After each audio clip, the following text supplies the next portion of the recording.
guys, welcome back to Real Talk Cinema, your go to place for the deepest movie breakdowns, untold facts, and the stories that stay with you long after the credits roll. Today, we're diving into Sosyal Climbers, a story that's more than just a romantic comedy. It's a reflection of the invisible walls between the rich and the poor, and the desperate choices people make to break free from the life they never asked for. Behind the glamorous parties and the fancy clothes, there's a raw, painful struggle, a battle to survive, to belong, and to be seen. In this journey, we'll uncover the detailed storytelling in 40 powerful steps, explore behind the scenes facts, and reveal how this film became one of Netflix Philippines' biggest hits in 2025. Stay with me till the end, because Social Climbers is not just about the con, it's about what people are willing to lose for the life they think they deserve. In a suffocating corner of Manila where the sun's heat seems to linger endlessly, Jessa and Ray's lives unfold quietly, far from the glittering towers and air-conditioned malls that dominate the city's skyline. They dwell in a fading apartment complex nestled between cracked sidewalks and the tangled mess of overhead power lines, where walls are thin and privacy is a luxury. The peeling green paint of their room, once vibrant, now flakes onto the worn cement floor like remnants of forgotten dreams. Each morning, their reality begins with the metallic clink of coins carefully stacked on the kitchen table, a ritual of survival as they budget for a single cup of instant coffee and a packet of bread to share. Jessa works long, grueling hours as a waitress in a roadside cafe, her delicate hands perpetually smelling of dish soap and brewed coffee, while Ray hustles tirelessly from one odd job to another, repairing broken radios, delivering packages on his aging motorbike, sometimes even working construction under the punishing sun. But the most haunting part of their struggle is the invisible burden they carry, the crushing weight of unpaid debts, the constant fear of eviction, and the silent humiliation of watching their peers climb societal ladders while they remain stuck in the same place. They exist on the margins, where hope is fragile and ambition is a dangerous luxury. And yet, despite the gnawing hunger, the mounting bills, and the creeping despair, they find solace in each other. Their love is not grand or dramatic, but it is fiercely loyal, built in the spaces between exhaustion and failure, in the quiet moments when they dream together, whispering about a life beyond survival as they gaze out their rusted window at the distant glow of city lights.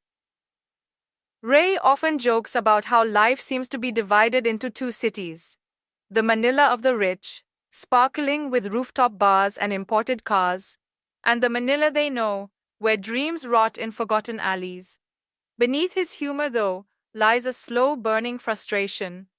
Both of them know, deep inside, that no matter how hard they work, the door to the other side of the city remains tightly shut.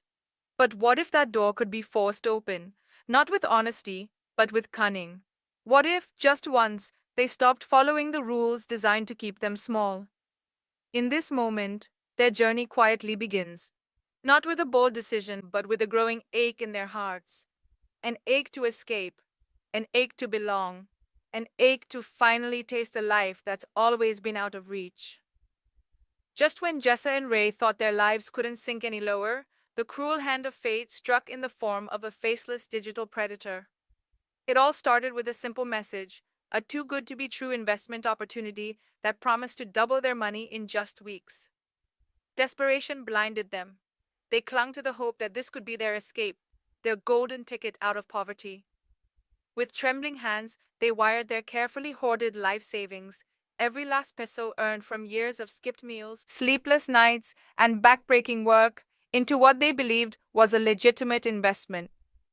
They imagined, just for a moment, what it would feel like to finally pay off their debts, to replace the squeaky fan in their apartment, to breathe without the weight of overdue bills pressing on their chests. But hope quickly curdled into horror. The messages stopped. The investment website vanished overnight. The phone numbers they frantically dialed led to dead ends, to silence. Their hearts raced as the reality settled in. They had been scammed. Robbed not by a masked thief in the street, but by a cold, invisible hand behind a glowing screen. Jessa collapsed into quiet sobs, her mind spiraling through the enormity of their loss, while Ray paced their small apartment like a caged animal, his fists clenching in helpless rage. They weren't just robbed of their money. They were robbed of their dreams, of their future, of the illusion that life was ever going to get better. What made it even more devastating was the shame. They couldn't tell their friends. They couldn't go to the police. How could they admit they were foolish enough to believe in a stranger's promise? Society would laugh at them, mock their desperation, label them as gullible. And so, their grief became a silent storm between them, unspoken but all consuming. That betrayal planted something dangerous inside Ray, a bitter seed that whispered, if the world is full of liars and thieves, maybe it's time to become one of them. Jessa, too, began to question the system that punished the honest and rewarded the deceitful. In this dark, painful chapter, something shifted in both of them. Their pain no longer begged for pity. It began to demand revenge. In the days that followed their crushing loss, Jessa and Ray found themselves sitting in a suffocating silence, the kind that choked the air between them and echoed loudly in the hollow of their broken spirits. They had hit rock bottom. No savings, no backup plan, no safety net. Only the brutal ticking of the clock reminding them that the rent was due, debts were waiting, and hunger would soon knock at their door. But amidst that hopelessness, something unspoken passed between them, a dangerous resolve. They realized that life as they knew it had offered them no mercy, no fairness, and certainly no second chances. The system was rigged. The rich played a game that the poor were never invited to. And so, with their backs against the wall, Jessa and Ray made a pact, a silent but powerful agreement. They would no longer play by the rules that kept them chained to misery. The weight of that decision was both thrilling and terrifying. It wasn't born out of greed, it was born out of survival, out of a desperate hunger to take back what had been stolen from them. Not just their money, but their dignity, their place in the world. In that moment, they stopped being victims. They became partners, not just in love, but in rebellion. The fear that once controlled them melted into a dangerous courage. If they couldn't claw their way up the social ladder honestly, they would do it by force, by trickery, by becoming exactly the kind of people who had destroyed them. Ray's frustration turned into sharp, relentless focus. Jess's pain hardened into cold determination. They promised each other, no matter what path they walked from this day forward, they would walk it together. This was not just about money anymore. It was about rewriting their story. It was about stepping into a world that had always slammed the door in their faces. It was about proving, if only to themselves, that they were no longer small, no longer powerless. And so, the seed of their greatest con was planted, not in malice, but in desperation, in heartbreak, and in a dangerous new belief. If life won't give you a seat at the table, you take one. Asterisk. With their decision sealed, Jessa and Ray set out on an unusual mission, not to earn money the traditional way, but to master the art of deception by studying the very people they envied. Their humble apartment transformed into their secret classroom. Every evening, they would sit cross-legged on their worn-out floor, their battered smartphone glowing between them as they plunged into the curated, glamorous world of social media influencers, heirs, and socialites. The rich, they discovered, lived not just with wealth, but with codes, with languages, with subtle signals that silently communicated status. The right designer labels, the perfect wristwatch angle in photos, the way one casually mentioned exclusive resorts without sounding boastful, the specific hashtags that announced belonging to an elite circle. Night after night, they dissected the patterns. Jessa, with her sharp eye for detail, took notes on fashion trends, the brands that spoke money without screaming it. Ray obsessively replayed Instagram stories, picking apart how the wealthy spoke, how they laughed, how they made even the most outrageous luxuries seem ordinary. They realized quickly that wealth wasn't just about money, it was a performance, a carefully built illusion that the rest of the world was eager to believe. And if they could learn to perform it flawlessly, they could step into that illusion. They began practicing, at first awkwardly. Jessa would mimic the high pitched, lazy accents of the rich, while Ray would try to walk with that casual arrogance they had seen in countless reels. They laughed at themselves, tripping over expensive sounding words, fumbling to pronounce designer labels correctly. But with each passing day, they sharpened their personas like weapons. Jessa learned how to style cheap knockoffs to look convincingly high end, how to craft social media posts that whispered exclusivity without revealing their humble reality. Ray mastered the body language, the half bored, half entitled swagger that made people listen. They were becoming chameleons. It was exhilarating. The first time in their lives, they felt like they were in control of their story. They weren't just dreaming anymore, they were building a new skin, a new identity. Every like, every comment, every digital footprint brought them one step closer to infiltrating a world that had always been off limits. In their small, crumbling apartment, surrounded by the sounds of the city's endless struggle, Jessa and Ray practiced becoming ghosts of their former selves, preparing to walk boldly among those who would never suspect the truth. Armed with their months of obsessive research and honed personas, Jessa and Ray took their first bold leap into the glittering, untouchable world of the Manila elite, not through grand entrances or expensive gates, but through the back door of social media. They constructed their new identities with surgical precision. Jessa became Jessica Madrigal, the daughter of a fictional shipping magnate, with a carefully curated Instagram feed filled with borrowed luxury, photoshopped vacations in Santorini, mirror selfies wearing thrifted clothes disguised as designer pieces, and captioned brunches at restaurants she never actually stepped into. Ray, on the other hand, rebranded himself as Raymond Velasco, an elusive investor with connections to international business circles, a man who never stayed long in one place but always appeared at the right events. Their fake lives quickly gained traction. They knew the algorithm, they knew the language, and they knew exactly how to drop hints of wealth without being too loud.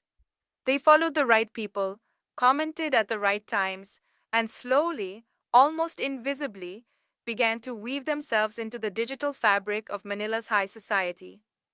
What started as cold messages and polite likes soon became casual DMs, which turned into invitations to exclusive events, yacht parties, and intimate gatherings where money wasn't just displayed, it was a language. But it wasn't just about fooling strangers. They had to live these roles, breathe them, become them. They bought secondhand luxury items, rented expensive clothes just for a night, and memorized stories that made their fabricated wealth seem authentic. Every conversation was a test. Every glance from a socialite was a silent interrogation. Do you really belong here? And they answered, not with words, but with flawless performance. There was no room for hesitation. The thrill of it consumed them. Every successful infiltration felt like revenge against the cruel hierarchy that had always excluded them. They walked among the rich, dined at their tables, laughed at their jokes, and for the first time, they weren't on the outside looking in, they were inside. Yet beneath the glamour, an invisible pressure began to mount. Living a lie required constant vigilance. A single slip, a forgotten detail, a mispronounced name, a cheap zipper mistaken for luxury, could shatter the entire illusion. But they pressed on, united, addicted to the sweet taste of belonging and the dangerous game they had now mastered. With each passing day, Jessa and Ray transformed from pretenders to insiders. What started as carefully staged appearances soon evolved into genuine acceptance within the gilded halls of Manila's elite. They weren't just attending parties anymore. They were being personally invited, sought after, remembered. The rich, wrapped in their own bubbles of privilege, never questioned their origins. Why would they? Jessica Madrigal and Raymond Velasco fit the part so perfectly. They knew the right wines to order, the subtle gestures of old money, the inside jokes that only the upper crust would understand. They blended in with a dangerous grace, wearing their masks so comfortably that even they sometimes forgot where the lie ended and where they truly began. Jessa charmed the socialites with her effortless poise, the way she laughed delicately at just the right moments, the soft flick of her wrist when sipping from a crystal glass. Her Instagram post painted her as a globe-trotting heiress with a heart for charity, untouchable, desirable, yet somehow relatable. Meanwhile, Ray maneuvered through business circles like a seasoned shark, flashing his disarming smile, throwing around investment jargon he had meticulously memorized, making quiet promises about potential ventures that he always kept deliciously vague. They played their roles with such precision that the real millionaires began to introduce them as trusted friends, sometimes even as silent power brokers. What made their deception so effective was not just their flawless acting, it was the rich's willful blindness. The wealthy didn't investigate, they didn't need to. In their world, wealth was assumed, not proven. No one expected to be lied to because the game had always been rigged in their favor. They didn't think people like Jessa and Ray existed, people who would study them, infiltrate them, and outsmart them at their own game. But beneath the success, the pressure gnawed at their nerves. Living on the knife's edge of exposure meant perfect memory, perfect control. One wrong story, one curious background check, one person asking the right question could bring their empire crashing down. They rehearsed their fabricated backstories until they could tell them in their sleep. They maintained layers of lies with the skill of expert puppeteers. And yet, despite the risk, they couldn't stop. They had tasted belonging, tasted the luxury, and now the fear of losing it all was almost as strong as their hunger to climb even higher. In those glittering ballrooms and yacht decks, Jessa and Ray were no longer imposters. They were predators, hiding in plain sight. Once fully embedded within the sparkling web of the elite, Jessa and Ray realized that access was only the beginning. To truly rise, they needed capital, fast, and lots of it. They couldn't keep pretending forever on borrowed clothes and second-hand luxury. The plan had always been more than just blending in. It was about playing the same cruel game that had crushed them. And so, with quiet, calculated steps, they began executing small, carefully crafted cons, targeting the socialites who were too drunk on their own privilege to see the danger standing right in front of them. They started with the softest targets, the naive heirs, the nouveau riche trying too hard to prove themselves, the party girls who posted their every move online. Jessa would casually offer to sell them exclusive designer pieces, straight from Milan, pieces she sourced cheaply from black market knockoffs and pawn shops, but dressed up with convincing backstories and forged certificates. Ray, on the other hand, charmed his way into investment schemes, pitching glamorous but fake startups that promised triple returns, securing loans on nothing but smiles and false promises, always ensuring the sums were just small enough to not raise alarms. Each con was executed with surgical precision, leaving no trace. They never hit the same person twice, and they never took so much that it would warrant police involvement. The rich, after all, often preferred to quietly swallow their losses rather than publicly admit they had been outsmarted by social climbers from the bottom. The victims would either feel too embarrassed to speak out or simply dismiss the amounts as pocket change. And so, Jessa and Ray climbed higher, step by step, leaving behind a trail of whispered suspicions but no concrete proof. The thrill of these games became intoxicating. Every successful con fed their growing hunger, each stolen peso a tiny rebellion against the system that had stolen from them for so long. But what started as small, safe scams soon began to evolve into something more dangerous. They were no longer satisfied with petty cons. They wanted bigger scores, deeper access, permanent seats at the table. In their relentless climb, they started brushing shoulders with the city's real power players. Politicians, old money dynasties, people who played a far more brutal game. The stakes were growing higher, and whether they realized it or not, Jessa and Ray were already too deep to turn back. Their climb was no longer just about survival, it was becoming an addiction. What began as small, almost playful scams soon spiraled into an audacious hunger that neither Jessa nor Ray could contain. The taste of easy victories, the effortless manipulation of the minor socialites, had emboldened them beyond fear. The money they once thought would satisfy them now felt like pocket change. They wanted more. Not just wealth, but power, legacy, permanence. They craved to walk amongst the families who didn't just attend the parties, but owned the buildings where the parties were held. The ones whose names were etched on skyscrapers, whose influence bent the rules of cities, whose scandals disappeared before they even made the news. And so, Jessa and Ray sharpened their strategies, preparing to infiltrate circles that were far less forgiving, far more dangerous. The wealthy socialites they had once targeted were now mere stepping stones to the true titans, the political families, the industrial dynasties, the men and women who quietly controlled the pulse of Manila. These people didn't flaunt their wealth on Instagram. Their power was silent, their circles impenetrable, their trust hard won and tightly guarded. But Jessa and Ray were ready. They created deeper, more intricate backstories. They fabricated entire family histories with distant European ties and ghost businesses that no one could easily trace. They invested in their appearance with more precision, borrowing and renting just enough to pass without suspicion in the most exclusive rooms. Their cons became more dangerous, more sophisticated. Ray began selling fake stakes in international trade routes, leveraging phony documents with seals so flawless they passed initial scrutiny. Jessa pretended to broker rare art sales and secret offshore investments, weaving herself into the lives of powerful matriarchs who believed her to be a trusted confidant. They moved money through shadowy channels, always staying just one step ahead of being caught. Each deal was a gamble, every handshake a loaded gun. Yet the adrenaline became part of the high. The more they succeeded, the more they convinced themselves they were untouchable. They weren't just stealing anymore, they were rewriting their destinies, carving out a space in a world that had long declared them irrelevant. But the higher they climbed, the thinner the air became, and the more dangerous the fall would be. Because in the shadows of the ultra-rich, trust is not freely given, and betrayal is not easily forgiven. As Jessa and Ray's reputation flourished within the upper echelons of Manila's elite, their names began to ripple through the circles of people who mattered, people who were not easily fooled, people who did not welcome strangers lightly.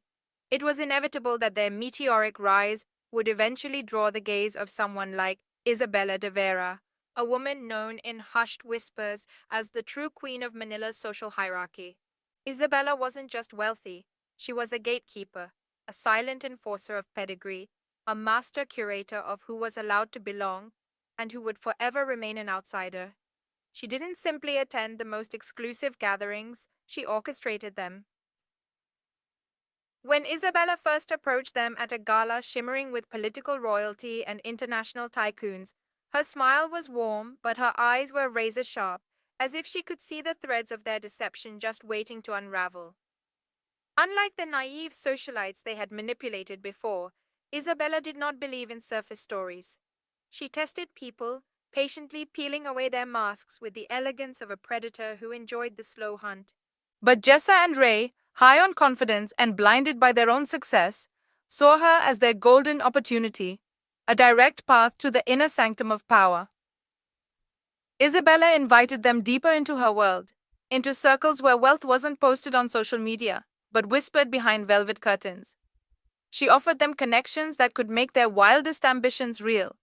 Art dealers with ties to black markets, politicians willing to launder money, foreign investors seeking secret deals. But every invitation felt like a silent interrogation. Every glass of wine shared with her was laced with unspoken questions. She tested their knowledge of families, asked about people who didn't exist, watched if they would stumble. She dangled promises of unimaginable access, but always with subtle pressure of knowing more than she let on. Jessa and Ray soon realized that Isabella wasn't just a powerful ally, she was a threat wrapped in silk. If they could win her trust, they could cement their place in the elite forever. But if they slipped, even once, Isabella had the influence to destroy them completely.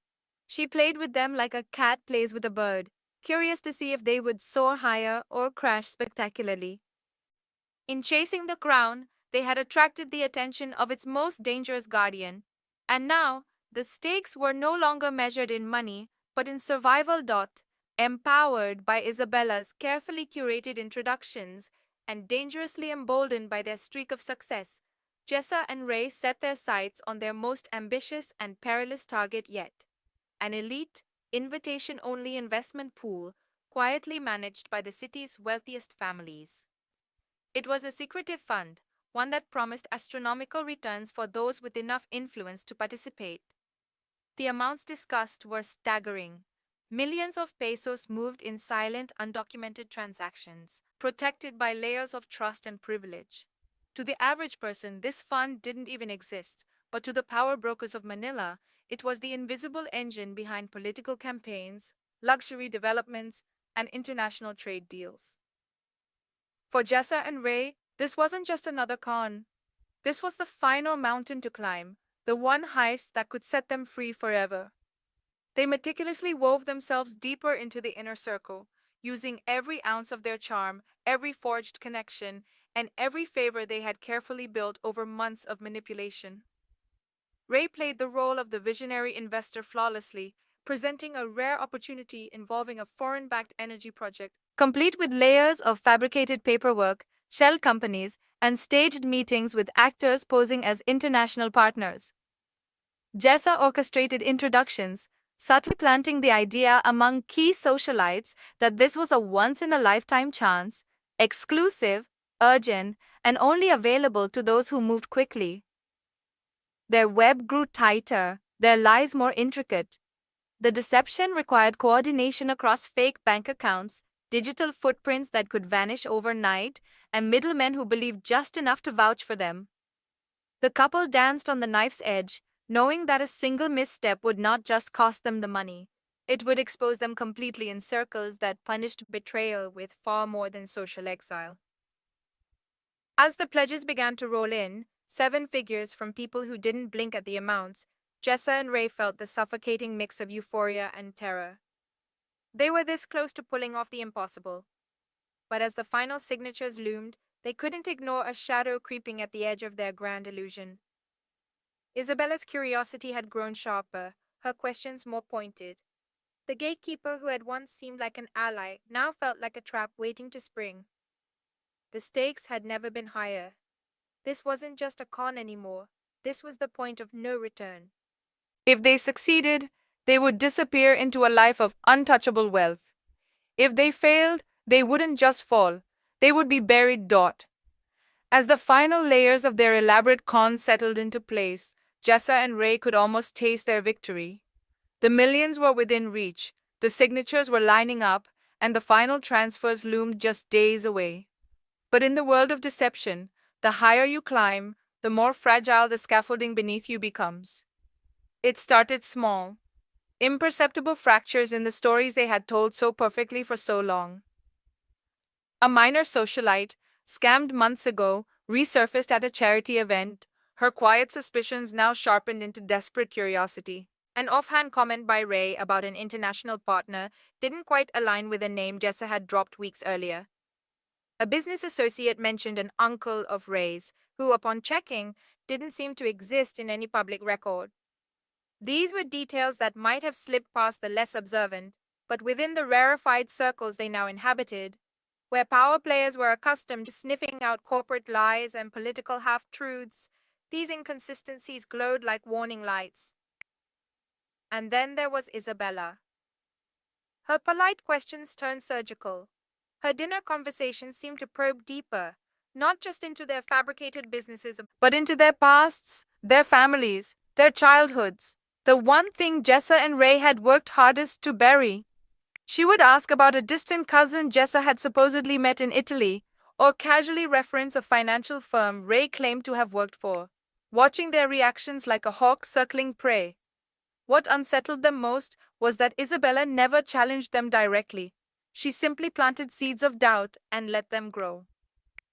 Behind the scenes, things spiraled faster than they could control. A banker flagged inconsistencies in a transaction. A private investigator, hired by one of their high-profile investors, began quietly piecing together the fragments of their true identities.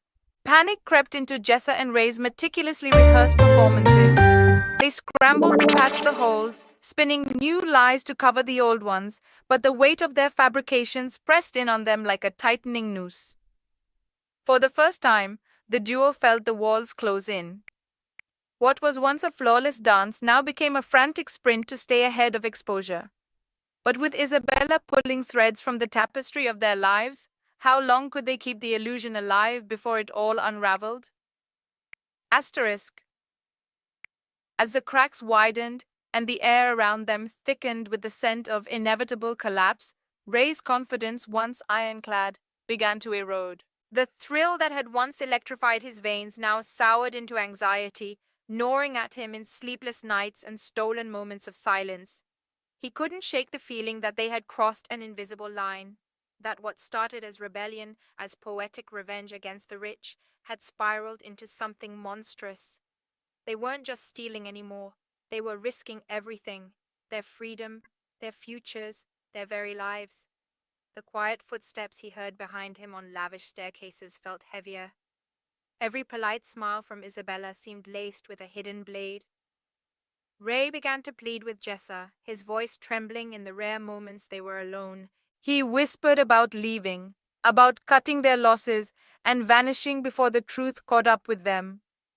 They had enough money now, he argued. They could disappear to another city, another country, and start over. But Jessa couldn't hear him. She had become consumed by the chase. The idea of pulling out now was unthinkable to her. To leave would be to accept that she didn't belong in this world, that the elite had won. Her obsession wasn't just with the money, it was with finally, fully, rewriting who she was. She wanted to stand at the pinnacle and look the real power players in the eye, not as a guest, not as a pretender, but as their equal. The more Ray begged, the more Jessa dug in. She accused him of losing his nerve, of forgetting why they started. She clung to the belief that if they could just hold on a little longer, if they could just push through the final step of the con, they could claim the life they had always been denied. She wasn't willing to let go. Not now, not when they were inches from the crown. And so a crack formed, not just in their plan, but in their bond. What had once made them unstoppable, their unity, was beginning to fracture. Ray's growing dread clashed violently with Jessa's blinding ambition. He saw danger, she saw destiny. He wanted to run, she wanted to finish. And neither of them could see that the choice was already slipping out of their hands. Unbeknownst to Jessa and Ray, Isabella had already crossed the threshold from suspicion to certainty. She had seen the stitches in their perfect costumes, the trembling hands behind their dazzling performances. But rather than confront them directly, a move too crude for someone of her caliber, she chose to play the long game, a game she had mastered in a world where power wasn't seized through violence, but through precision. With elegant subtlety, Isabella extended her hand as though she believed in them. She expressed interest in Ray's investment opportunity, offered to be their key backer, and promised a sum so significant that the final phase of their con could no longer proceed without her. She sat at lunch meetings with them, smiled in photographs, and carefully layered the illusion of trust. But behind her silk gloves, she was sharpening a blade. She began assembling a quiet army, private investigators, forensic accountants, digital trace experts, people who were loyal to her, people who could pull at the threads without making a sound. Every signed document Jessa and Ray handed her was a needle she would later use to stitch their downfall. Every financial transaction she initiated was a breadcrumb in a trail she meticulously constructed, one that would lead authorities straight to them.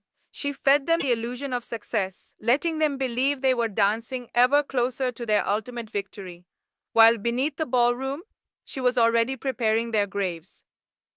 Isabella was not interested in simply exposing them. She wanted to crush them as a lesson to others. To infiltrate her world, to think they could outsmart her, was an unforgivable sin. She would not just tear them down. She would erase their names, their reputations, their history. She would make them ghosts who never mattered.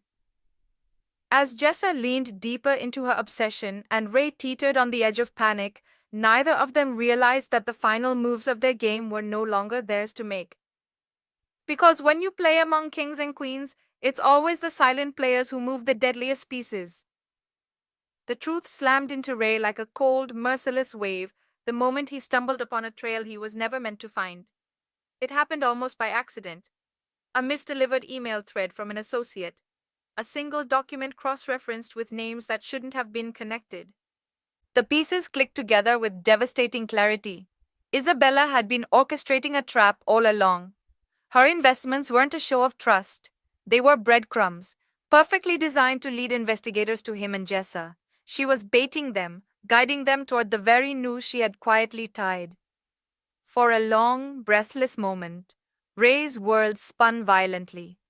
All the sleepless nights, the paranoia he had swallowed, the instincts he had silenced, they had all been warning him of this. Panic clawed at his throat as he imagined what Isabella's next move would be. The walls were collapsing faster than he feared, but there was still a way out. If they fled now, right now, there was a chance they could vanish before the trap snapped shut. Ray rushed to Jessa, desperate, pleading with a rawness that broke his usually calm facade. He laid the truth bare, piece by piece, showing her the signs, the documents, the undeniable evidence that Isabella had been playing them. His voice cracked with urgency. They had to run. Forget the money. Forget the plan. This was no longer about winning. It was about survival. But Jessa, she wouldn't hear it. She sat across from him, her eyes blazing not with fear, but with stubborn defiance. She refused to believe they had been outplayed. To her, Isabella's involvement wasn't a trap. It was a final test, a hurdle she was determined to overcome. Jessa believed they had come too far, sacrificed too much, to back down now. She accused Ray of weakness, of cowardice, of abandoning the dream they had built together. The fortune, the legacy, the victory, it was all still within reach if they just stayed the course. Ray's heart shattered as he realized they were no longer fighting the same battle. They were no longer the unified force that had once been unstoppable. He loved her, but he could see it in her eyes. She was willing to walk straight into the fire. And if he wouldn't walk with her, she would go alone. In that moment, Ray faced the cruelest choice of all, to stand by the woman he had built his life with, or to save them both by betraying the only person he ever truly loved. Torn between love and survival, Ray found himself shackled by an unbearable truth. He could no longer save them both. Jessa was too far gone. Her obsession with victory had eclipsed her sense of danger, her grip on reality slipping beneath the weight of her ambition. Ray pleaded, he reasoned, he even threatened. But nothing could pull her back. She had built a throne in her mind, one she was willing to die on. And so Ray, with a heart heavy enough to drown him, chose the most painful path. He would betray her, not out of malice, but out of love. In the secrecy of a midnight call, Ray reached out to Isabella's network, the very people hunting them, offering information in exchange for one thing, Jessa's life. He would give them the names, the accounts, the layered intricacies of their con, but on one condition, Jessa walks away free. She would lose everything, the money, the reputation, the carefully constructed illusion, but she would live. Ray knew the alternative. If Isabella's plan reached its natural conclusion, Jessa would face not just imprisonment, but social annihilation and possibly violence from the powerful people she had deceived. She wouldn't survive it. Ray's betrayal was surgical, precise, and utterly devastating. He handed over enough for Isabella to dismantle their empire piece by piece, ensuring that the net closed swiftly but quietly. In the final hours, before the collapse became public, he arranged for Jessa to receive anonymous evidence, documents and warnings that would force her to flee, giving her no choice but to abandon the scheme. She would hate him, she would never forgive him, but she would live. When Jessa pieced it all together, the betrayal, the setup, the undeniable truth that Ray had sold them out, her heartbreak would eclipse everything they had built. And Ray knew this. He would become the villain in her story, the coward who ran when the fire burned hottest. But he chose that fate because he couldn't bear the thought of watching her die. In the end, his love demanded the greatest sacrifice, to save her by losing her forever. When the pieces finally clicked into place, the weight of Ray's betrayal hit Jessa like a tidal wave, brutal and suffocating. She had always believed without question that Ray was her anchor, the one constant in a world built on lies. They had risen together, survived together, and chased the impossible together. But now, staring at the documents, the encrypted messages, and the undeniable evidence of his hand in their downfall, her chest hollowed out as if someone had ripped her very soul from it. The man she loved had not only sold out their dream, he had sold out her. At first, rage consumed her, wild and uncontrollable. She shattered glasses, tore through files, replayed every conversation with Ray in her mind, hunting for the moment when he had turned against her. Was it the night he had begged her to leave? The moment his voice cracked? The final time he whispered her name with trembling lips? She thought they were partners. She thought they would burn or rise as one. But he had made a choice for her. A choice that stripped her of the very thing she had fought for her entire life: control. The betrayal wasn't just personal, it was existential. Jessa had built her entire identity on outsmarting the system, on beating the rich at their own game. And now, the empire they crafted, the carefully woven lies, the fortune they danced so close to, all of it dissolved like smoke in her hands. But beneath the fury, beneath the shards of her shattered heart, something colder began to take root. Jessa realized the cruelest twist of all. Ray had done it to save her. The exit plan he forced upon her, the anonymous clues he left, the desperate way he made sure she would run. He had sacrificed himself to ensure she would live. And that made it worse. Because now she was alive, but she had nothing: no empire, no dream, no Ray. The walls of her world collapsed, and in the wreckage, Jessa stood alone, betrayed by the only person who ever truly loved her, and yet perhaps saved by him all the same dot. In the aftermath of his choice, Ray walked into the lion's den with steady steps but a fractured soul. He had made peace with his fate long before the metal cuffs clicked around his wrists. To him, there was no more running, no clever escape route, no last con. The story had reached its inevitable conclusion. He had traded his freedom for Jessa's life, and now he would carry the weight of that decision alone. When the authorities processed him, Ray didn't resist. He answered their questions. He signed their papers. He stared at the sterile walls of the interrogation room and thought not of his own fall, but of whether Jessa had made it out safely. He would never know if she hated him or understood him.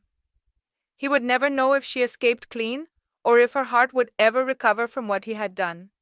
But to Ray, the silence she left behind would be his sentence, a punishment far crueler than prison. The courtroom was packed with onlookers when his trial began. Media, former victims, society's elites, all eager to witness the downfall of the audacious con artist who had slipped through their fingers for so long. Ray became infamous overnight. Headlines branding him as the mastermind, the fraud, the liar. No one spoke of the love that had driven his crime. No one cared for the quiet moments of humanity buried beneath the scandal. Ray accepted the charges, confessed fully, and asked for no leniency. He didn't fight for his name. He didn't fight for his future. In his mind, his story was already written. The moment he betrayed Jessa, he had forfeited the right to anything else. Behind bars, as the years stretched before him like an endless corridor, Ray often replayed their story. The heists, the laughter, the reckless ambition, the nights under neon lights where they truly believed they were untouchable. And in the quiet, he would close his eyes and imagine Jessa out there somewhere, free, alive, hating him maybe, but alive. And that to him was enough. Because some prisons are made of steel, but the heaviest ones are built from love and regret. Jessa disappeared from the world as swiftly as her empire crumbled. She slipped into the shadows, becoming a ghost in the very circles where she once shined. The lavish parties, the glittering investments, the whispered deals, they all belonged to another life now. A version of herself that died the moment Ray turned the tables. She changed her name, burned her past, moved through cities like smoke, but no distance could sever the chain of memories that clung to her. Freedom, she realized, was not a clean escape. It was a sentence of its own. Each morning, she would wake up in a place no one knew her, breathing air that no longer tasted of victory. And yet, the past pursued her relentlessly. In the buzz of a phone on a cafe table, in the glint of a man's watch on a crowded street, in the distant echo of Ray's laughter that sometimes invaded her dreams. She was forever hunted by what she had lost. She told herself she hated him, repeated it like a prayer, like armor, but the truth was far more complicated, far more devastating. Jessa tried to build something new, small, honest, quiet, but nothing fit. The ambition that once fueled her now sat dormant, rotting like an abandoned mansion inside her chest. She had no taste for the ordinary, yet no path back to the extraordinary. The life she had known was a door permanently sealed. And in the rare moments when she allowed herself to feel the weight of it all, she realized that Ray's betrayal was not the end of her. It was the cruelest form of salvation. He had saved her life, yes, but he had also condemned her to this hollow existence. A life without him, without their schemes, without the electric pulse of their shared madness. Jessa was alive, but she was untethered, adrift in a world that had forgotten her name, yet trapped in a memory that refused to die. Sometimes survival isn't a gift. Sometimes it's the cruelest punishment of all. Dot. When the final domino fell, Isabella stood atop the ruins of Ray and Jessa's empire, crowned not by applause, but by silence. She had won. Every calculated move, every subtle manipulation, every ounce of patience had brought her here, victorious, untouchable, the last player standing. The elite circles she moved through now looked at her with admiration, with fear, with the kind of respect that comes only from defeating the legends of the game. And yet, as she surveyed the ashes, Isabella found no satisfaction in her triumph. The revenge she had chased for so long, the desire to crush Jessa, to outmaneuver Ray, had been her North Star, the fuel for every sleepless night. She thought that toppling them would fill the void left by past betrayals, that it would give her the closure she had so ruthlessly pursued. But standing there, victorious, she felt nothing. The thrill had always been in the chase, in the delicate dance of strategy and deception. Now, with Ray imprisoned and Jessa vanished, the game was over. The battlefield was hers, but it felt strangely quiet, like conquering a kingdom where no one remained to witness your rule. Isabella's victories had always been about proving she was smarter, sharper, more resilient. But Ray's final act, his betrayal, his sacrifice, his silent love, had rewritten the rules. He hadn't played to win, he had played to save someone else, and that kind of move, Isabella realized bitterly, wasn't a strategy, it was something far more dangerous. It was love. And love, she understood too late, had made her victory meaningless. The fortune, the power, the accolades, they all seemed weightless now. In the end, she had claimed the throne, but there was no one left to fight, no one left to defy her. The game, without worthy opponents, had become nothing more than a hollow ritual. Isabella had won, but in her heart, it felt like she had lost. Time, with its slow and merciless hand, reshaped them both. Years passed like chapters neither of them wanted to read, but life dragged them forward anyway. Ray, older and grayer, was finally released from prison, a man carved by guilt and solitude. Jessa, long disappeared, had built a quiet, unremarkable life in a seaside town where no one knew her name. She had convinced herself she would never see him again, that the past had been buried under too many layers of pain. But fate, ever cruel and poetic, had other plans. One ordinary afternoon, in a small, forgotten cafe by the shore, their paths crossed. No grand orchestration, no climactic music, just a quiet moment where two ghosts from a story long over sat face to face again. Jessa's heart thundered in her chest, but her face remained still, her walls carefully intact. Ray, older but still achingly familiar, offered her the faintest smile, a smile filled with sadness, with apology, with years of words he would never dare to speak. There was no confrontation, no accusations, only the heavy silence between them, saturated with all that had been lost. They both knew that the people they once were, the reckless dreamers, the daring social climbers, the lovers who danced on the edge of collapse, no longer existed. Time had stripped them bare, leaving only the aftermath. Jessa asked him quietly, was it worth it? Ray's answer was simple. Honest. No, but I'd still do it again. She could have walked away then. Should have.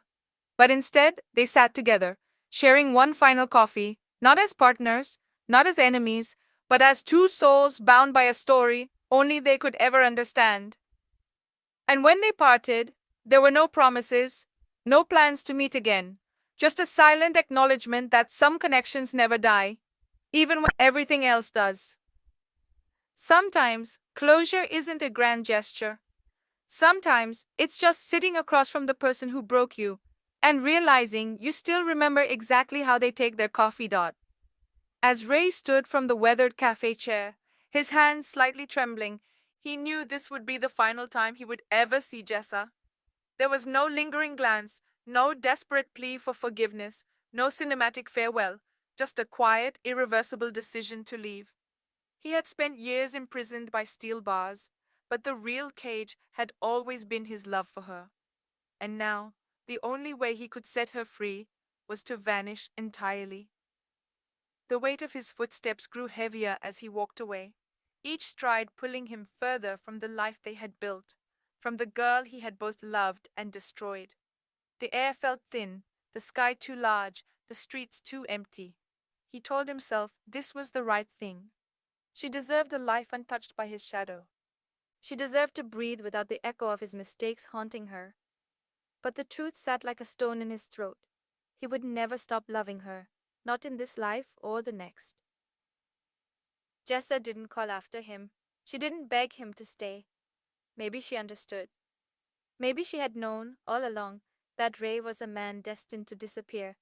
Their story had always been written in the language of temporary things, stolen moments, risky games, fragile victories. And as Ray melted into the crowd, faceless and forgotten, he carried one last silent promise. He would never allow himself to be a ghost in her new life. He would disappear so completely that even her memories would begin to question whether he had ever truly existed. But some ghosts don't need to haunt to be unforgettable. Sometimes the deepest kind of love is the one that walks away, forever. Jessa sat frozen, her fingers still resting on the rim of her coffee cup, as Ray's figure slowly vanished into the swell of the passing crowd. She had imagined this moment countless times in the hollow years after their collapse. What she would say, what she would feel, whether she would rage or beg or simply crumble. But now, in the quiet reality of it, she found herself suspended in an unbearable stillness. He was gone, again, and this time there would be no rewinding the clock, no last-minute chase, no whispered apologies. The world around her hummed with ordinary life, clinking cups, distant laughter, the shuffle of feet, but inside her, it felt as though something had been permanently severed. Ray's absence wasn't new. It had lived with her for years, sitting beside her in every silent room, creeping into her dreams with sharp edges. But this goodbye, this choice of his to walk away forever, sliced deeper than betrayal, deeper than regret. He had spared her from the weight of his presence, thinking it was mercy. But what he left behind was a hollow that would never truly heal. Jessa understood in that aching moment that she would carry him always, etched in the patterns of her life, embedded in the decisions she made, stitched into the spaces between heartbeats. There would be no peace, no tidy closure, no life untouched by his ghost. Because when someone leaves you to set you free, they carve themselves into your bones. They don't vanish. They become the architecture of your solitude. And as Jessa sat alone in that seaside cafe, she realized the cruelest irony of all. She would miss him for a lifetime, but she would also miss the version of herself who once believed they could outrun the world together. Years after she claimed her victory, Isabella stood where she had always dreamed, at the very top of the glittering social hierarchy. She had power, wealth, and the influence to bend entire industries with a single phone call. She was admired, feared, even envied. The world finally recognized her as the master strategist, the woman who outsmarted them all. But as she gazed out from her penthouse window, high above the city's heartbeat, Isabella was struck by a suffocating truth. There was nothing left to climb. The social ladder, the one she had sacrificed everything to ascend, did not lead to a grand summit. It led to a lonely plateau where the air was thin and the silence deafening.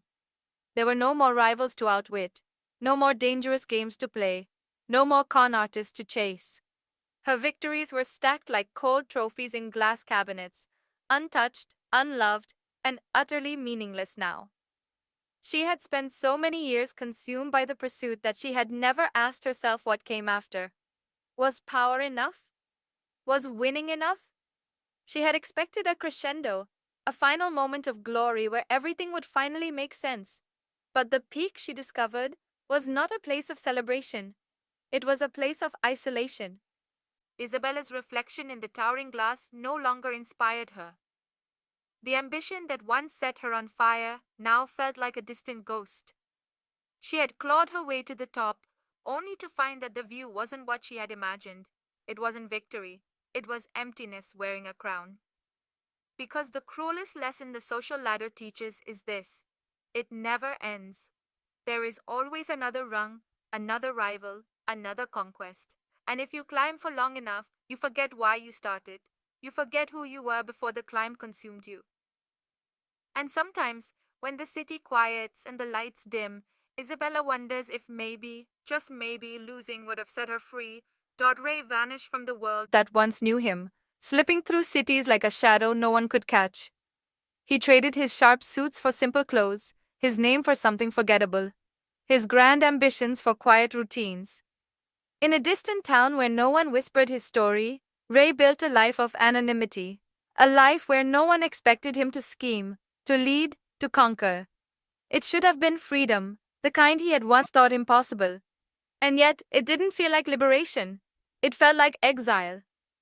Each morning he passed strangers who would never know the weight he carried, the empires he helped build, the hearts he helped break. But the past was not something he could abandon like a stolen identity. It traveled with him, stitched into his skin, replaying in his mind like an unskippable reel. The laughter he once shared with Jessa, the electric rush of their dangerous games, the bitter twist of betrayal, all of it haunted him in the quiet spaces of his new life. Ray worked modest jobs, lived in modest places, surrounded himself with people who never asked too many questions. He was safe now, invisible. But the truth gnawed at him. He was not the kind of man who was meant to live small. The fire in his blood still flickered, but he suffocated it every day, reminding himself this was the price of letting her go. He never reached out to Jessa again, though he often wondered if she was happy, if she had found something resembling peace. Deep down, he suspected she hadn't, because how could she when he himself was still trapped in the prison of their shared history? Ray had escaped the world, but he could never escape her. Sometimes, starting over doesn't mean starting clean. Sometimes, it just means learning to live with the scars you chose to keep. After Ray's final departure, Jessa faced a world that no longer felt like a battlefield. The schemes, the betrayals, the dizzying heights of power, all of it seemed distant, like the fragments of someone else's story. But instead of chasing a hollow victory or retreating into isolation, Jessa chose a path she never imagined for herself. She would become the very person she once needed, the one who pulled people out of the quicksand of social warfare. She began quietly, offering guidance to young women who were stepping into the same perilous circles she once fought to survive. She recognized the hunger in their eyes, the desperate need to belong, to ascend, to matter. She knew exactly where that hunger led, how easily ambition could devour innocence. And so, she taught them not how to climb, but how to walk away before the climb consumed them. Jessa poured her energy into foundations, into mentorship programs, into anonymous donations that protected those who could still be saved. She didn't crave recognition, nor did she wish to rewrite her past. This was not about redemption. It was about breaking the cycle, about ensuring that others didn't have to lose themselves the way she had. But even in this new purpose, the ache of the past lingered. Ray's memory drifted beside her like a silent companion, woven into every hard-earned lesson she shared. Sometimes, she caught herself imagining what he would think of her now. Would he be proud? Would he see that, in the end, She chose a life that wasn't built on winning, but on saving. Jessa knew she could never undo the wreckage of what they had been. But perhaps, in teaching others to walk away, she was finally learning how to let go. And maybe, just maybe, that was a different kind of victory, the one that no social ladder could ever offer. Isabella had built her kingdom brick by brick, fueled by ruthless ambition and a hunger that never softened. Surrounded by opulence, crystal chandeliers, velvet walls, the finest champagne, she had every external marker of success. But the higher her walls grew, the fewer people stood inside them. Power had granted her dominance, but robbed her of intimacy, and now, in the silence of her vast estate, she heard the echo of her own isolation, louder than any applause. She sat at her marble dining table, grand enough to seat 20, but night after night she dined alone. The friends she once laughed with had long become adversaries. The men she once trusted had long become transactional. Even her victories began to feel like hollow performances, staged for an audience that had already moved on. Isabella realized with a slow and painful clarity that she had not built an empire, she had built a fortress. Every betrayal, every clever manipulation, every step up the ladder had required her to sacrifice another piece of herself until there was no softness left. She had traded connection for control, belonging for invincibility. Sometimes, in the quiet hours when the city's glow faded into the distance, Isabella would scroll through her old photos. The reckless nights with Jessa, the sharp, dangerous plans with Ray. She would pause at those moments frozen in time, where their smiles had not yet been touched by bitterness, where their ambitions still felt like shared dreams instead of weapons. But she couldn't go back. She was the queen now, yes, but a queen of what? A throne of marble is still cold to the touch. And so, Isabella sat in her gilded cage, adored by strangers, abandoned by those who mattered, wondering if perhaps the price of the crown had always been too steep. In the quiet corners of his new life, where anonymity wrapped around him like a cold blanket, Ray found an unexpected refuge: writing. Late at night, seated at a small wooden desk in his modest apartment, he would pour his heart into letters addressed to Jessa, letters he would never send. His words bled onto the page, raw and unfiltered, speaking the truths he had buried beneath years of running. He wrote to her about the mundane, the coffee shop he now visited, the strangers whose names he would never learn, the long walks by the sea where he sometimes pretended she was beside him. But more than that, he wrote about the ache, the way her memory lived in him, not as a ghost, but as a pulse, a quiet drumbeat beneath every new day. He confessed things he never had the courage to say when they were together, that she was his beginning and his undoing, that he had never really wanted to win the games they played, he had just wanted to stand still with her. Ray folded each letter carefully, placed them in a weathered box, and hid them in the back of his closet. He knew she would never read them, and maybe that was the point. Maybe these letters weren't meant to reach her. They were meant to free him from the weight of unsaid words. Yet, even in writing, he could not release her.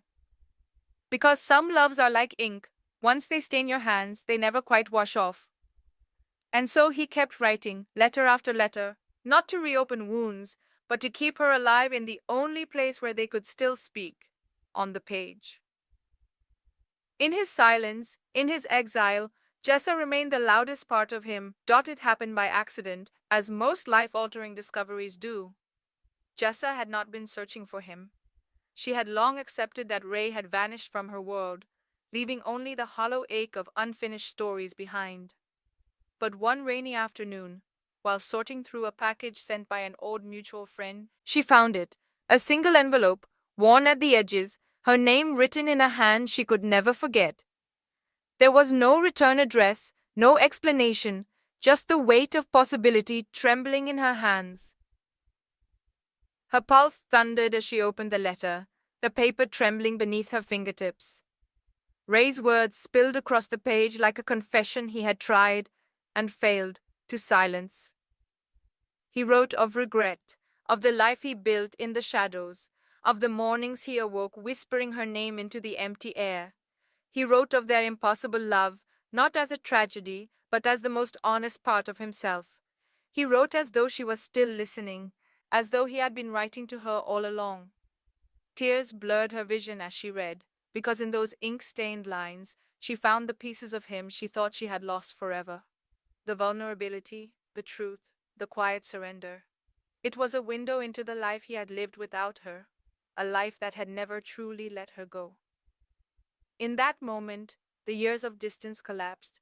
The cold armor she had built around her heart cracked open, not to let him in, but to let herself feel what she had buried for so long. It changed everything, not because it offered closure, but because it offered connection. Some loves never end, they just find new ways to speak. And in that unsent letter, Ray's voice reached her across time and silence, reminding her that some stories aren't finished simply because the people inside them stopped speaking. From her marble palace, Isabella observed the world like a strategist, surveying a chessboard. She had long believed she was beyond surprise, beyond emotion.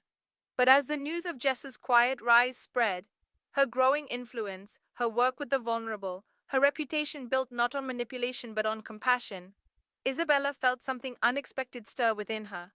It wasn't envy, it wasn't rage, it was something far more dangerous, longing. She watched from behind polished glass as Jessa became the woman the world now admired, not because she won, but because she healed.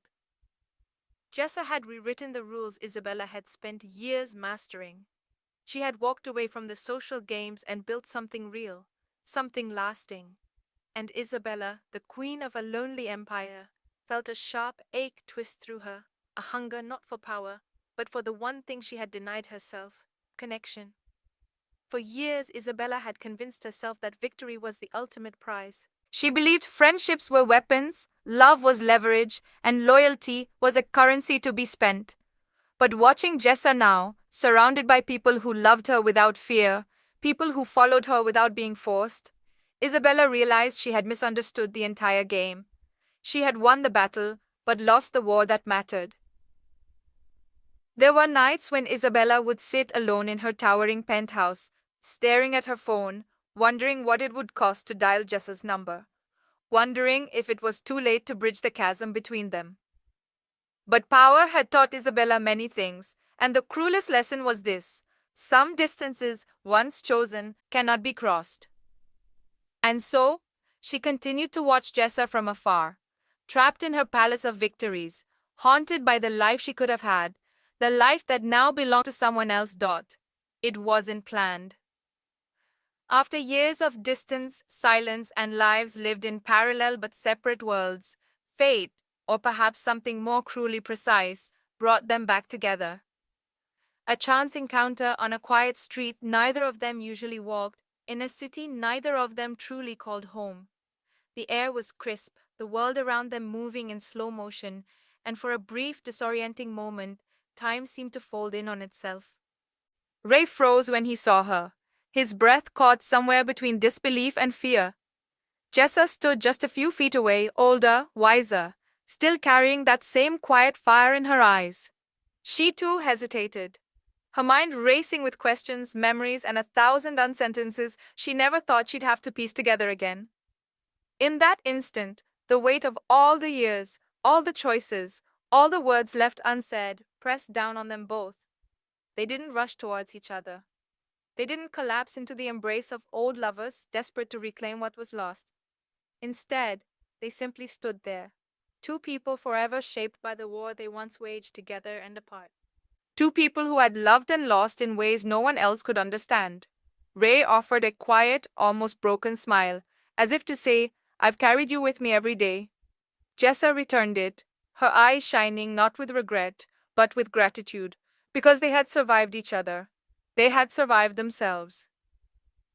For a long, delicate moment, no words passed between them. And maybe none were needed. It took Isabella years to find the courage.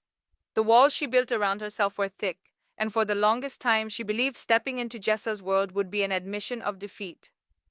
But one day, driven by something she couldn't name, curiosity, guilt, maybe a longing she refused to admit, Isabella found herself walking through the doors of Jessa's charity.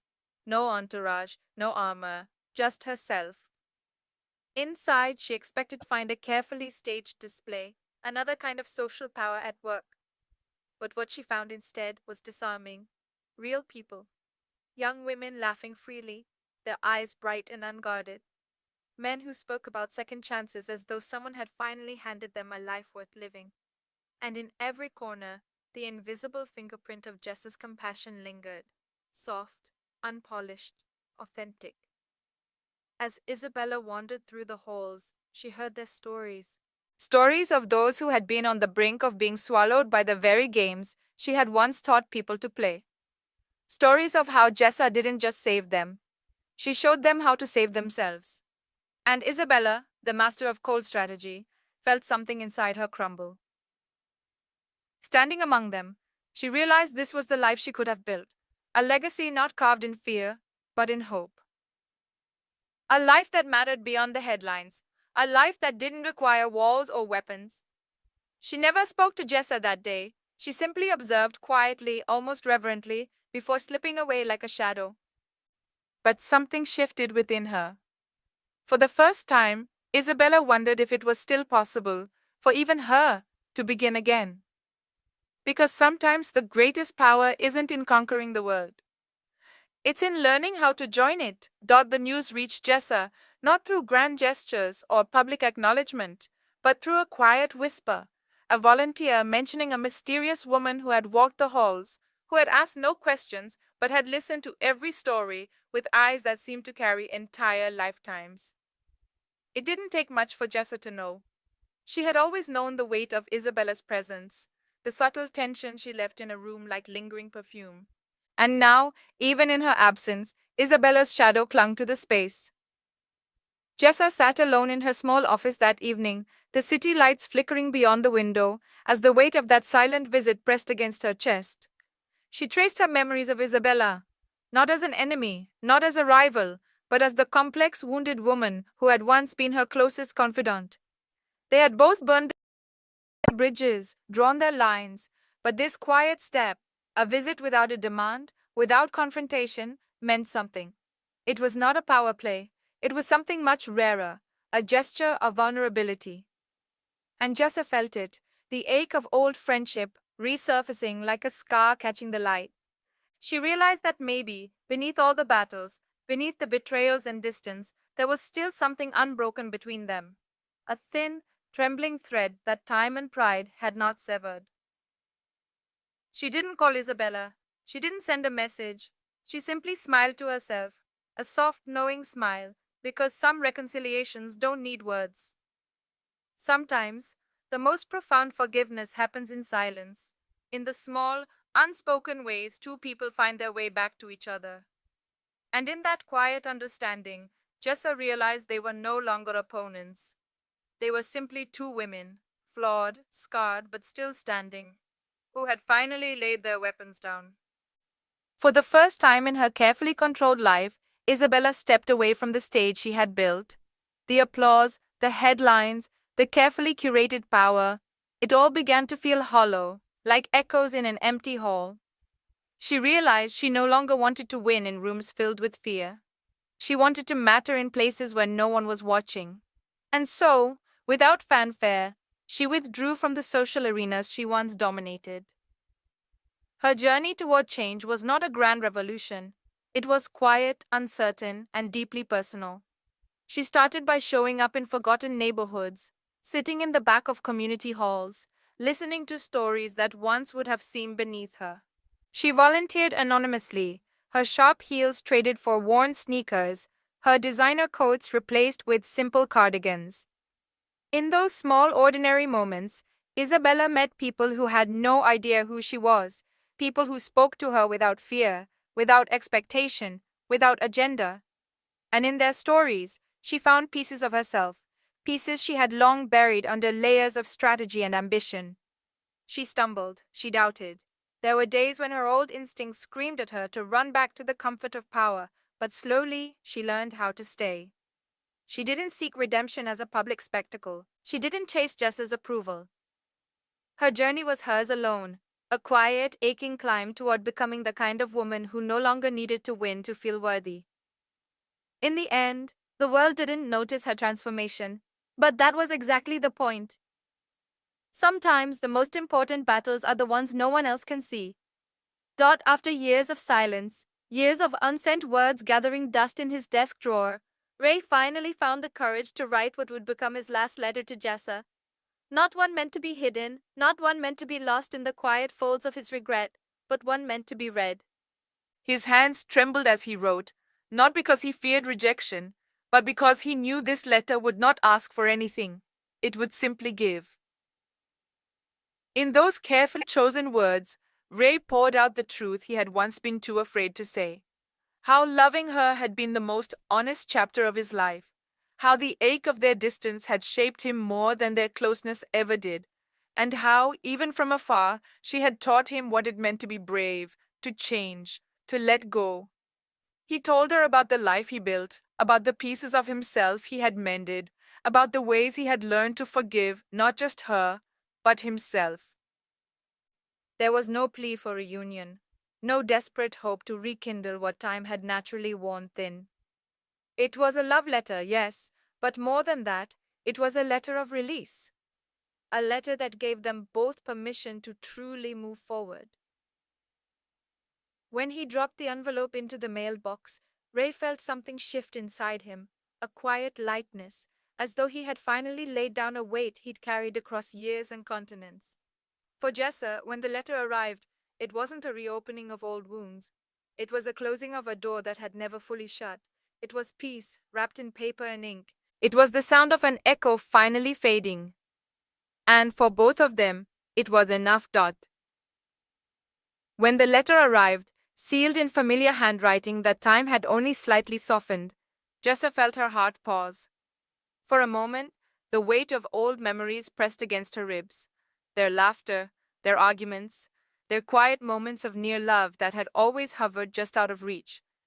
She had moved forward, built a life of purpose, but there was always this final thread, this unanswered space where Ray still quietly existed. As she unfolded the letter and let his words wash over her, something inside her gently unraveled. There were no grand declarations, no desperate pleas for a second chance, just a simple, honest accounting of the man he had become. A man shaped by his mistakes, by his longing, by his deep, enduring respect for her. Each word felt like the soft closing of a door, a tender farewell wrapped in ink. And Jessa, for the first time, felt the last piece of her past, this bittersweet tether to Ray, finally dissolve. Not with sadness, not with regret, but with a quiet gratitude. She smiled through tears, not because she wished for what could have been, but because she finally understood that what they had was always meant to be temporary. It had served its purpose, it had shaped her, it had passed. She folded the letter not to keep it as a relic of unfinished love, but as a small, beautiful reminder that some stories are most powerful when they are allowed to end. In that moment, Jessa felt the full freedom of her present, the life she had built, the peace she had earned, the woman she had become. And most of all, she felt ready to carry forward, lighter, finally unburdened. It wasn't a staged meeting. There were no reporters, no hidden agendas, no carefully prepared defenses. Just two women who had once defined themselves by their rivalry, standing face to face in the quiet calm of a street cafe, years after their battles had ended. The world around them had moved on, and more importantly, so had they. There was no tension now, only a gentle understanding, a softness neither would have believed possible when they were younger, clawing their way to the top, desperate to outmaneuver one another.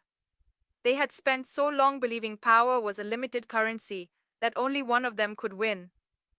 But standing there now, they both understood the deepest truth. They had been mirrors, not enemies. Jessa saw in Isabella a woman who had shed her armor, who had finally stepped out of the shadows to live fully, quietly, honestly. And Isabella saw in Jessa the resilience of someone who had fought for more than just herself, who had built something lasting not through domination, but through compassion. They exchanged no apologies, Because what was there to apologize for when they both had shaped each other's becoming? Instead, they shared a small, knowing smile, a silent truce, a recognition that their story had always been more complicated than victory or defeat. Perhaps they would never be friends in the way they once imagined, but they were something better now, witnesses to each other's journeys, proof that people can change, that wars can end, that even the fiercest battles can eventually give way to peace. And in that fleeting moment, without the weight of the past pulling them back, they both finally stepped forward, separately but free. When Jessa took the stage for what would be her final public speech, the crowd expected the usual: a story about ambition, about reaching the top, about playing the game better than anyone else. But this time, Jessa didn't speak about climbing. She didn't talk about winning. She talked about belonging, about the spaces we create for others, about the invisible wounds we carry when we chase power at the cost of connection. Her voice, steady but filled with the weight of everything she had lived, echoed through the hall, not as a performance but as a quiet offering. She spoke of her own mistakes, the people she had hurt, the walls she had built out of fear, and the lonely victories that had tasted hollow. She spoke of Isabella, not as a villain, but as a woman who had walked the same sharp roads she had. She spoke of Ray, of lost love, of forgiveness that took years to find. And finally, she spoke of herself, not as the social climber they had known, but as someone still learning what it means to simply stand still and be worthy. The room was silent, not out of shock, but out of deep, reverent listening. Because Jessa was telling the story so many of them had lived, but few had dared to say aloud, that the truest success isn't in conquering others, but in finding where you belong, who you are when no one is watching, and who you choose to stand beside. When she stepped away from the microphone, she didn't feel the need for applause. She didn't wait for validation. She walked off that stage lighter than she had ever been, having finally put down the last burden. And in that moment, Jessa wasn't just a survivor of the climb. She was finally home. In the quiet corners of the city, far from the grand halls where she once ruled, Isabella found a new kind of purpose. She no longer stood behind podiums or led fierce campaigns. Instead, she sat in small, sunlit rooms with young women who were just beginning their journeys, hungry, ambitious, a little afraid, just as she once was. They came to her expecting strategies, shortcuts, power plays, but Isabella gave them something else entirely. She told them the stories she had once hidden, the mistakes, the betrayals, the years spent chasing a version of success that only ever left her hollow. She taught them to build alliances instead of walls, to lead without losing themselves, to understand that stepping on others was not the only path to the top. That real power is not in winning, it's in lifting others as you climb. Some of them didn't understand right away. Some still wanted the fight, the flash, the fame. But Isabella was patient. She knew that lessons worth learning often take time to bloom, just as they had for her. Gone were the sharp edges that once defined her. In their place was a quiet strength, soft-spoken wisdom, and a kind of grace that only comes from surviving yourself.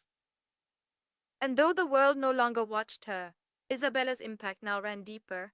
It was no longer about her legacy. It was about making sure no one else had to climb the same lonely mountain she once did. In teaching them, she was healing herself. And that was the victory she never saw coming. For years, Ray had lived in the fast lanes of social games, caught in the whirlwind of ambition, always reaching, always chasing something just out of his grasp. But as time softened the sharp edges of his past, he realized he had been running from the simplest truth. He had never wanted the spotlight. He had wanted quiet. He had wanted peace. He had wanted a life that felt like home. And so, with steady hands and a heart finally at ease, Ray opened a small bookstore on a quiet street corner. It wasn't grand, it didn't make headlines, but it was his.